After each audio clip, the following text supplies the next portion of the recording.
Hello, guys. Thank you for tuning into the GSMC Hoops and Heels Women's Sports Podcast, brought to you by the GSMC Sports Network. My name is Samantha Genzer, and I'm going to be your show host for today. So we have a very exciting show coming up. We're going to be talking about Candace Parker's retirement, as well as Hannah Green's win in the JM Eagle LA Championship. But before we start, I would like to ask that you like and follow the show, and you can become a part of our show by tipping and donating. All your support really means a lot to us, and we do get a number of questions from viewers that come in during the show, so to ensure that your questions get read on the air, I ask that you use the tips and donation link at jsmcpodcast.net with your questions.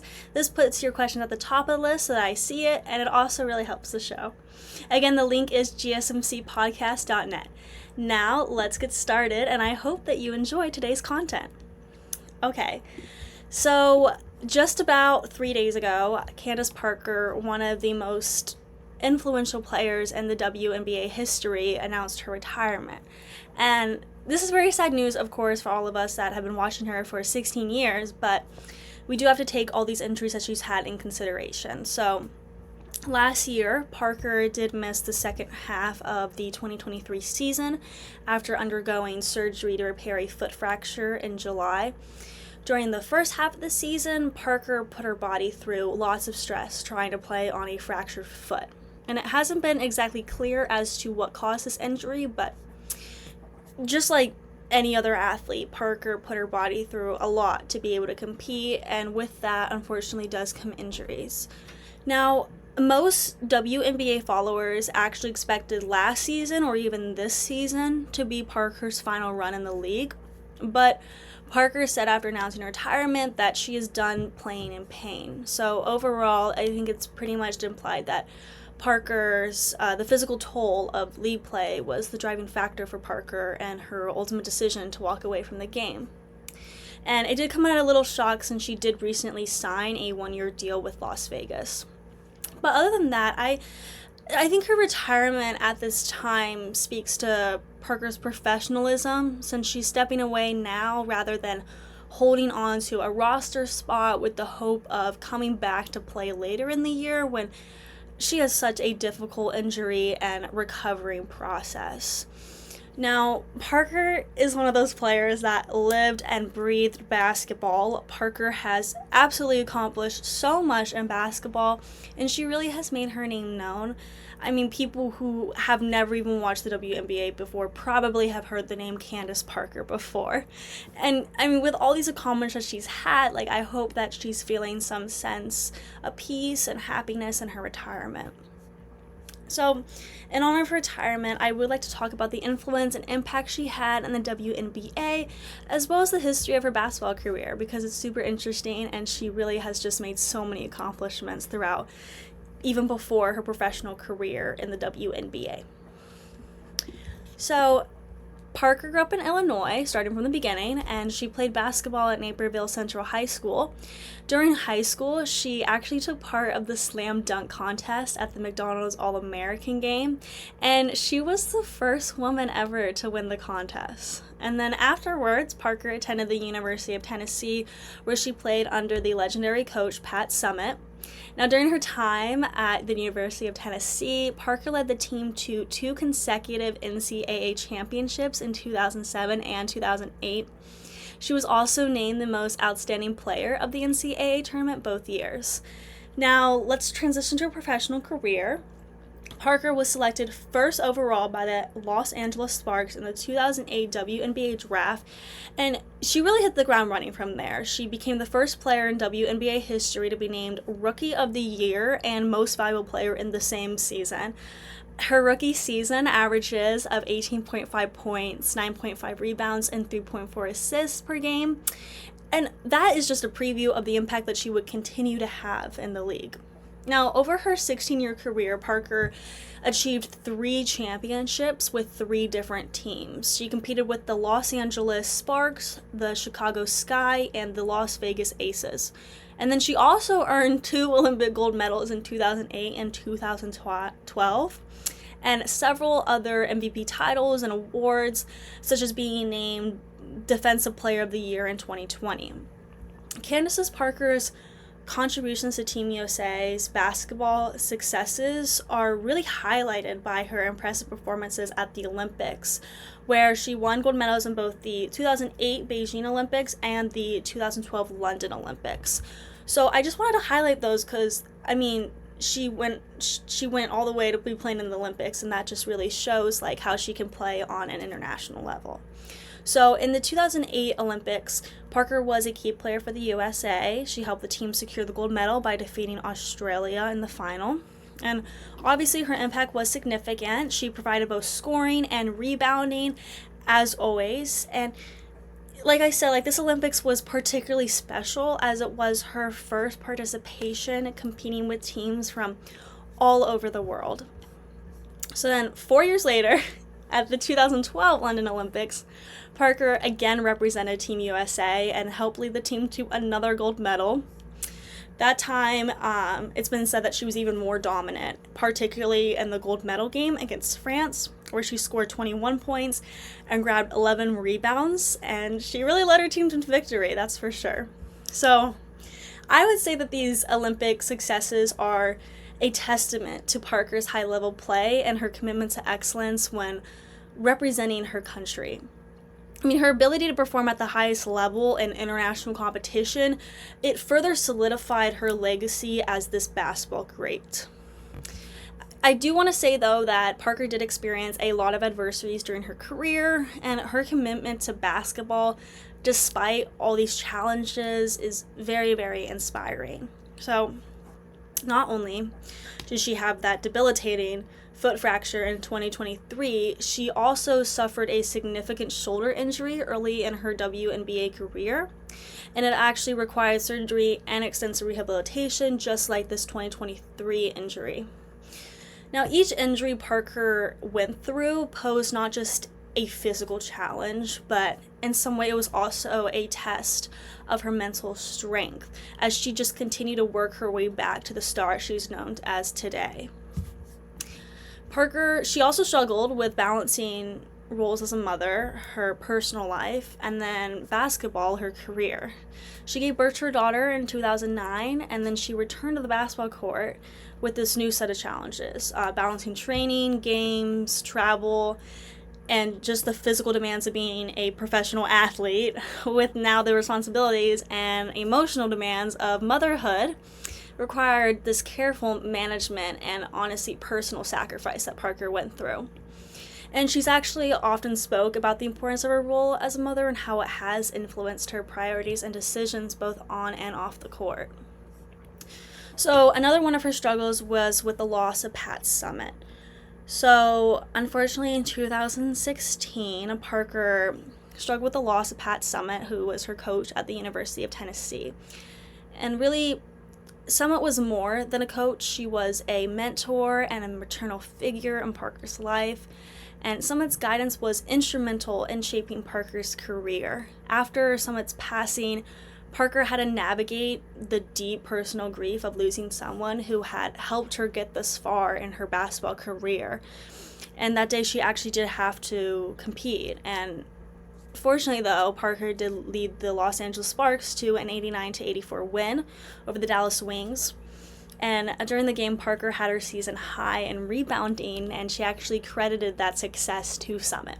It was a very emotional time for Parker, but she continued playing for her former coach, and if that isn't inspiring, then I don't know what is. So reflecting on Parker's early years and her transition into a professional icon, as we know, it's clear that her path was paved with hard work, resilience, and a passion for basketball that started at this very early age in her life. Now, as we look at her career from high school through college and across her personal professional endeavors in basketball, her journey offers not just a blueprint for success in sports, but it also kind of reminds us of the impact that one person can have on and off the court.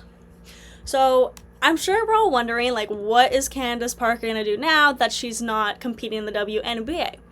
Well, the very good news is that she said that this is not her leaving the world of basketball. So she plans to own both an NBA and WNBA team.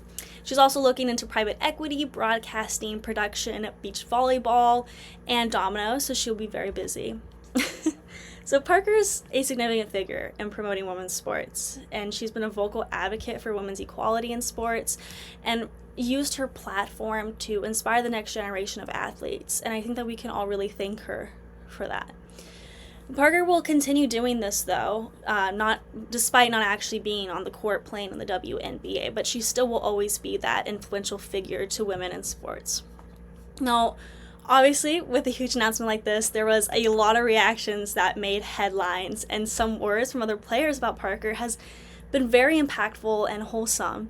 So I just wanted to point out a couple because they're very interesting, and some of them are very wholesome, like this one from Cameron Brink. So Cameron Brink, who's the rookie on the Los Angeles Sparks, she spoke on the announcement saying, "It's an honor to be playing with the Sparks where she was so dominant. I'm so proud of her."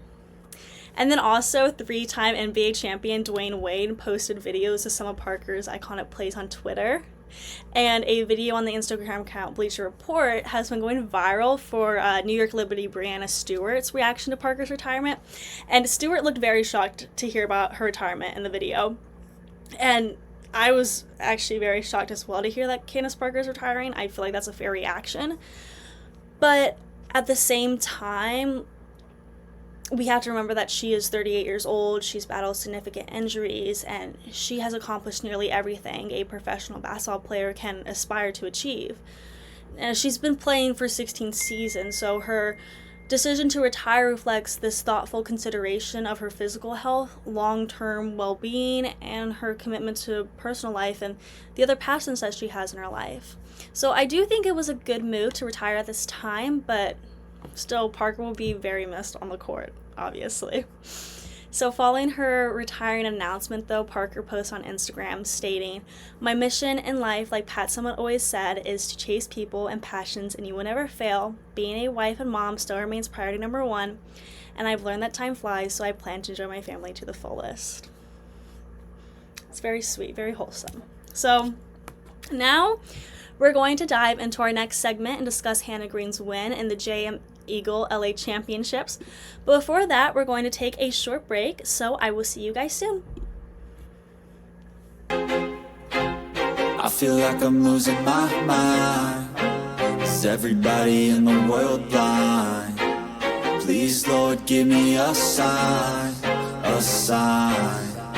I feel like I'm losing my mind.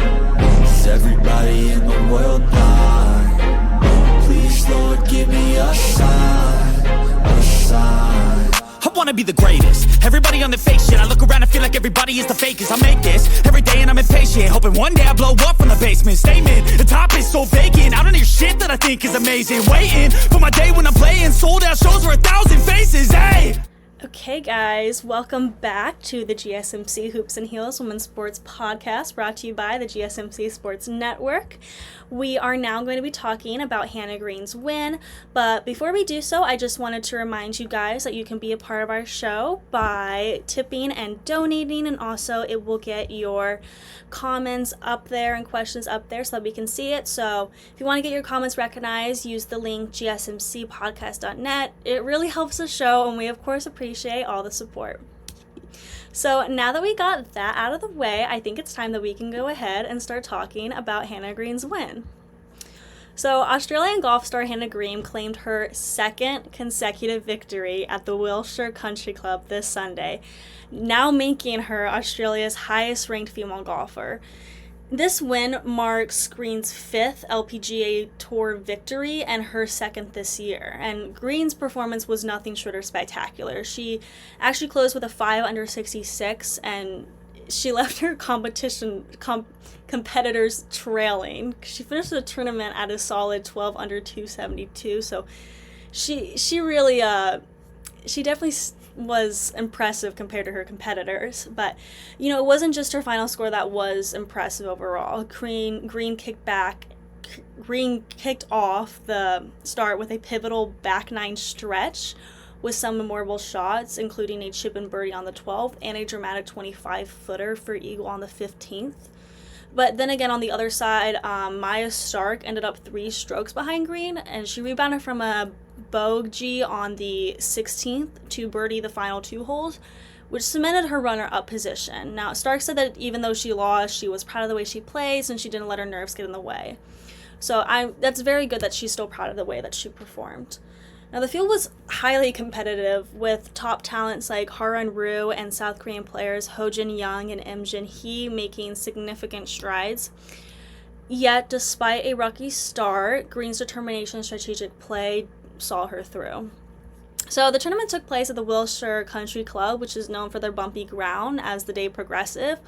Also, the course is renowned for its narrow fairways bordered by large trees and small, well-bunkered greens, which did provide a challenging game for the golfers. The course actually did work in Green's favor, and Green said that the course was, quote, really kind to her.